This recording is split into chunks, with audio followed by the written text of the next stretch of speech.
For 7 years, our lives were intertwined. 4 of those spent under the vows of marriage. It wasn't perfect, but it was ours. Carefully built with quiet mornings, late-night talks, and shared dreams of a future we both seemed to want. I believed we were walking the same path, but I was wrong. It began in silence. She started spending more time out, first with coworkers, then with unfamiliar names. Her phone became private territory. She'd smile at messages I wasn't allowed to see. I noticed, but I told myself to trust her. I didn't want to be the paranoid partner, the one who questions everything. I convinced myself it was nothing.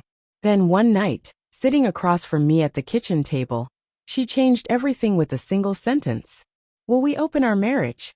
Her voice was light, like she was suggesting a spontaneous road trip. I laughed, waiting for her to laugh too, but she didn't. "I'm serious," she said. "People aren't meant to be confined. I want to explore." The words exploded in my chest. They cracked slowly, piercing through me. I tried to reason with her. We had built a life together, I told her. There's room to grow inside that. But she looked away, not just with guilt but with certainty.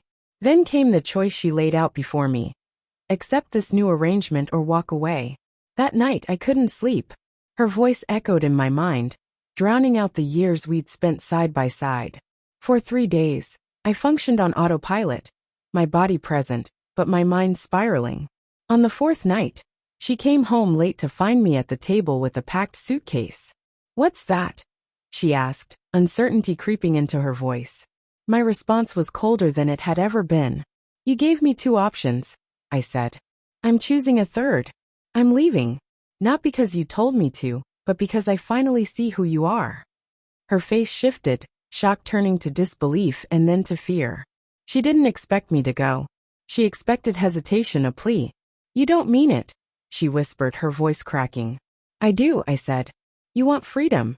You have it. Take it. I'm done." Tears filled her eyes, and for a moment, she looked like the woman I once loved. But I wasn't the same man anymore. She tried to soften her stance, to say we could talk, but I didn't want to talk. Some things can't be undone. I picked up my keys and walked out. I didn't scream. I didn't beg. I just left. 2 weeks later, it was official. She reached out, but I didn't respond. Texts went unanswered. Calls were ignored. Friends said she was lost, that the freedom she chased had left her empty. The excitement she expected never came. I didn't wish her harm, but I didn't return. I started to heal, reconnected with old friends, rekindled old passions, took that trip I'd always dreamed about. My life wasn't perfect, but it was mine. She dated, but nothing lasted. She had tied her identity to the life we built, and when that crumbled, she had no anchor. The open world she thought she wanted turned out to be hollow. I realized something powerful. That real love doesn't ask you to disappear. It honors who you are and respects your boundaries.